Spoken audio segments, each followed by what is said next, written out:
The White House announced on its website that on November 1st, local time, President Biden nominated Kurt Campbell, the Indo-Pacific Affairs Coordinator and China expert of the U.S. National Security Council, to serve as the Deputy Secretary of State. Undoubtedly, amidst turmoil at home and abroad, and the intense conflicts in Europe and the Middle East, the fact that the China expert Kurt Campbell is appointed as the second-in-command at the U.S. State Department once again demonstrates that for the present-day United States, even if the sky were to fall, all affairs must still yield to countering Chinese influence. Are the Americans out of their minds? The answer is clearly no. In fact, just as the world's attention is focused on the U.S. role in the Israel-Palestine conflict, journalist Nick Timiraos, known as the mouthpiece of the Federal Reserve, and nicknamed the pillar of the new Federal Reserve Press, warned in an article published just on October 30th that since early August, the 10-year U.S. Treasury yield is experiencing a replay of the taper tantrum of 2013, and beneath it, the U.S. bond market is facing the most severe market sell-off in 4 decades. U.S. Treasury Secretary Yellen may have had several sleepless nights.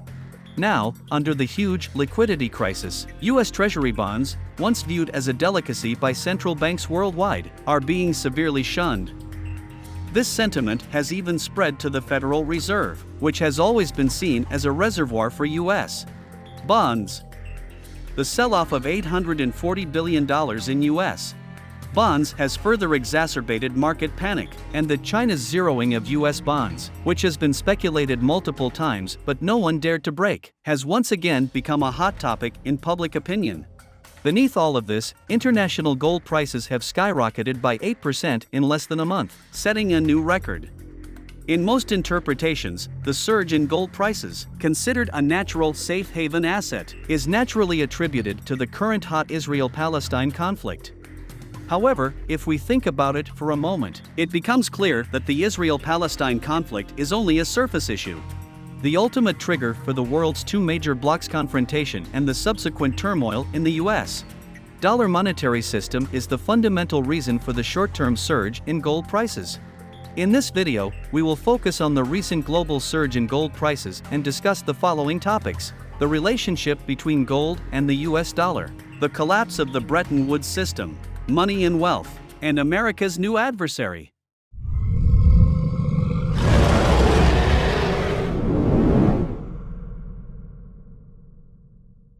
What will happen in the future?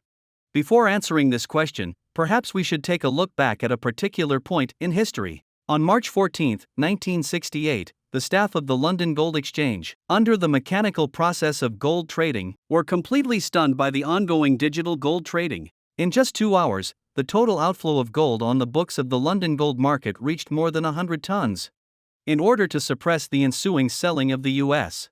dollar, they were ordered by the exchange to slow down the trading process as much as possible.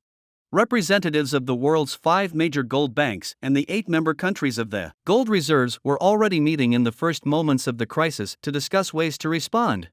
But it is clear that in the year when the basic rules of the Bretton Woods system were completely solidified with gold priced at $35 per ounce, all the so-called countermeasures were completely futile. On that day, the total trading volume in the London gold market reached a record-breaking 350 to 400 tons.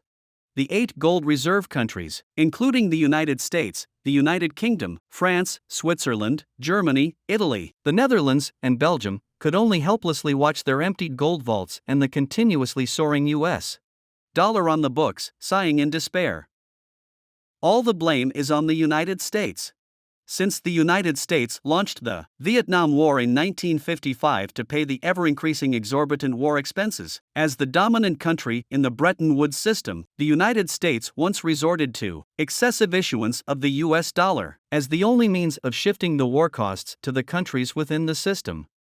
At the same time, it pursued a cheap currency policy, attempting to increase social investment and consumption and raise production and employment levels through an increase in the quantity of currency, which would serve to mask the increasingly acute war crisis faced by the U.S. government. It further provided a reasonable explanation for its excessive issuance of the U.S. dollar. However, while the gold exchange rule of $35 per ounce in the Bretton Woods system was fixed, the market trading mechanism remained flexible. The United States, which continually plundered genuine gold and silver from its allies with the endlessly printed paper currency, was causing market resentment. And the response to this resentment was the frenzy that erupted in the London gold market, which was then the world's largest gold market. In the face of the bankruptcy of the U.S. dollar's credit, the United States did not consider itself unlucky. On March 17, 1968, led by the United States, representatives of various countries within the Bretton Woods system were convened in Washington. Under political pressure, a proposal completely contrary to market economic principles, called the two-price gold system, was passed. The United States and the gold reserves could no longer supply gold on the open market at the official price of $35 per ounce, i.e., they would no longer maintain the official price of gold, and the gold market was allowed to rise freely. However, governments and central banks could still exchange gold for the U.S. dollar at the official price of gold, and the price of gold in the free market was no longer linked to the official price of gold. In that year, to relieve the pressure on various countries' governments to redeem gold from the United States even coercively forced the representatives to pass the Controlled Extraction of Gold Agreement, which essentially no longer allowed a large amount of gold to be exchanged for the US dollar. Just 5 years later, the Bretton Woods system, one of the achievements of World War II that the United States was proud of, finally collapsed with President Nixon's announcement of the US dollar's detachment from gold. At that moment, the United States gold reserves were reduced to 8,269.96 tons, evaporating a full 72.4% compared to the peak period after the war when there were over 30,000 tons of gold. For the vast majority of ordinary people, the collapse of the Bretton Woods system in the 1970s brought a profound revelation. Whether it's the US dollar or the euro, no form of so-called money in the world today, defined under any legal paper currency, can fundamentally be considered as wealth. Money is merely a currency symbol, a paper-backed credit endorsed by the masses. Clearly, the US government understands this essence just as well.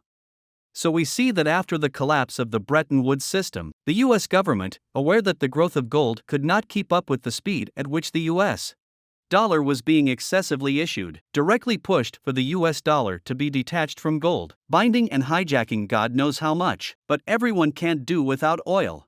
And beneath this, the ruling class in the United States, aware that US industrial manufacturing exports were unable to contain the increasingly large trade deficit, monopolized the world's manufacturing industry through political means, created global tensions through military means, and manufactured US bonds with the attributes of safe haven investments through financial means. Underlying all of this are the trade imbalances, arms sales, and the flow of the US dollar, which together form the US dollar currency hegemony system that lays the foundation for American political, military, cultural, and technological dominance.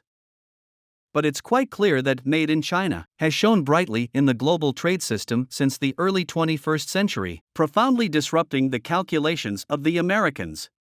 From the beginning of the global economic crisis in 2008 to the outbreak of the global COVID-19 pandemic in 2020, a total net increase in global economic output equivalent to $21 trillion was recorded in 12 years. Of this, China added $10.14 trillion, the United States added $6.23 trillion, and the remaining net increase was left to more than 200 other economies, totaling only $4.63 trillion. Clearly, the Americans who were supposed to have one in the system design are facing an extremely embarrassing dilemma. Namely, the Federal Reserve, by reducing its balance sheet and raising interest rates/military means to create regional/global tensions to stimulate the inflow of US dollar capital and escape to safety, is due to the withdrawal of US dollar assets, which has left space for new investment directions that will no longer be solely American. So, starting in 2012, a series of retaliatory actions against China by the United States have followed. Fast forward to the present in 2023, and we witness the ongoing evolution of the China-US confrontation, trade conflicts, geopolitical conflicts. 11 years have passed, and the situation is escalating. Interestingly, against the backdrop of the intensifying conflict between Israel and Palestine, the content of a recent U.S. government military aid report submitted to Congress is quite intriguing. Despite large-scale military deployments and transportation in the Middle East and Europe, not a single bullet from the Asia-Pacific region is part of this massive military aid project. Indeed, for the United States, be it the Russia-Ukraine conflict or the Israel-Palestine conflict, they are minor issues. Where is the heart of America's problem? Surely, everyone has their answer. This is the end of this video. Thank you for watching. Please like, subscribe, and comment. We genuinely appreciate your support.